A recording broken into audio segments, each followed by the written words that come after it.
And what about fracking? I Biden to have respond. never said I oppose fracking. He'll be against it very soon because his party is totally against it. Fracking on federal land. Natural gas extraction by way of hydraulic fracturing, or fracking, may not have been the top issue on the minds of most voters coming into this election season. But in the final weeks of the campaign, they've witnessed a fracas over fracking. You yourself said on multiple occasions when you were running for president that you would ban fracking. Joe Biden will not ban fracking. That is a fact. So why so much talk of fracking? Because Pennsylvania is the biggest swing state after Florida, and fracking could be the key to the Keystone State. In 2016, Trump won the state by running up the score in blue-collar counties like those around Pittsburgh. To all the people of Pennsylvania, hear this warning. If Biden's elected, he will wipe out your energy industry. I am not banning fracking, period. Pittsburgh and its surrounding counties used to be united in a kind of iron triangle of steel, labor unions, and Democratic politics. But steel and coal entered a long decline. Then fracking brought new jobs, income, and hope to counties outside of Pittsburgh, which have become more Republican, while Pittsburgh has turned to tech and remained solidly Democrat. When the fracking boom took off in Pennsylvania, so did employment. Jobs in two major components of oil and gas extraction grew fourfold. What really made our company grow was when we started to support the oil and gas industry. Paul Bergad owns a small business that manufactures foam products used by the fracking industry.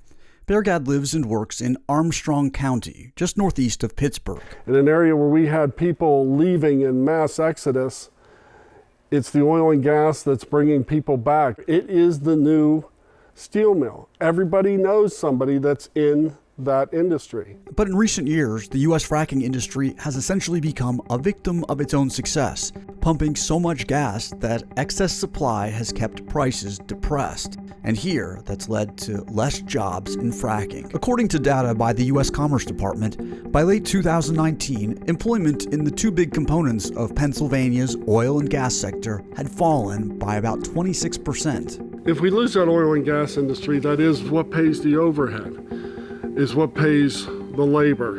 And when you begin to take something like that away, the business may not be profitable enough to survive.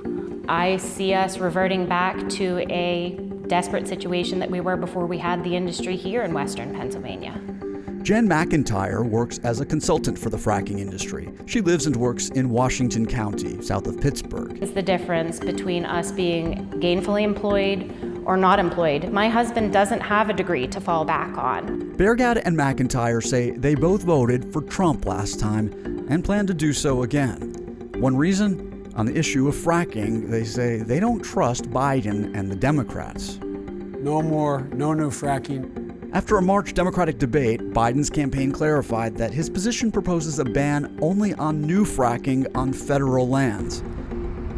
While people in McIntyre's community make their living from the drilling economy, a short distance away, a growing number of workers are part of the coding economy in Pittsburgh at companies like Google, Tesla, and Duolingo.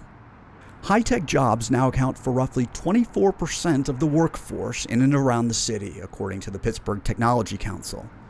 We have a lot of great universities and big tech companies, but also a strong heritage of steel working and factory working and middle class.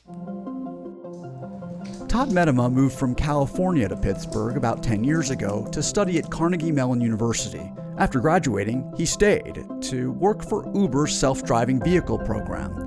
Medema recently switched to another high-tech transportation company. So Google moving to Pittsburgh back in 2005, 2006 really kicked off a flywheel effect where instead of everyone leaving Pittsburgh, they would stay, start new companies, and now we have a thriving startup scene, multiple incubators. Most of these tech workers hold bachelor's or advanced degrees.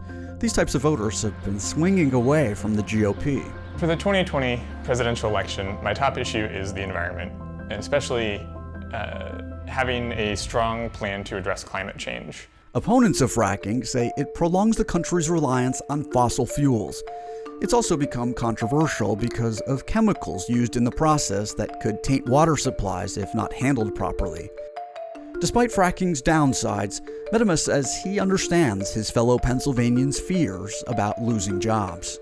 The people who work on fracking are honest, hardworking Americans, and I really have no fault with them.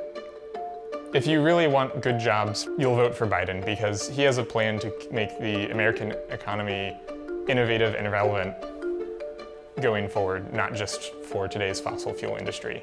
But voters like Bergad are not convinced. When they talk about the new jobs that'll come with solar, with windmills, the other energies, there's nothing there that says for sure that is going to happen. On Election Day, it could all come down to what happens in western Pennsylvania. 8 days from now, we're going to win the Commonwealth of Pennsylvania. Biden hopes to hold on to progressives while peeling off some of the pro-fracking voters who went for Trump last time.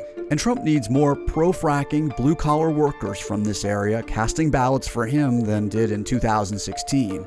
Two groups so geographically close, yet politically so far away.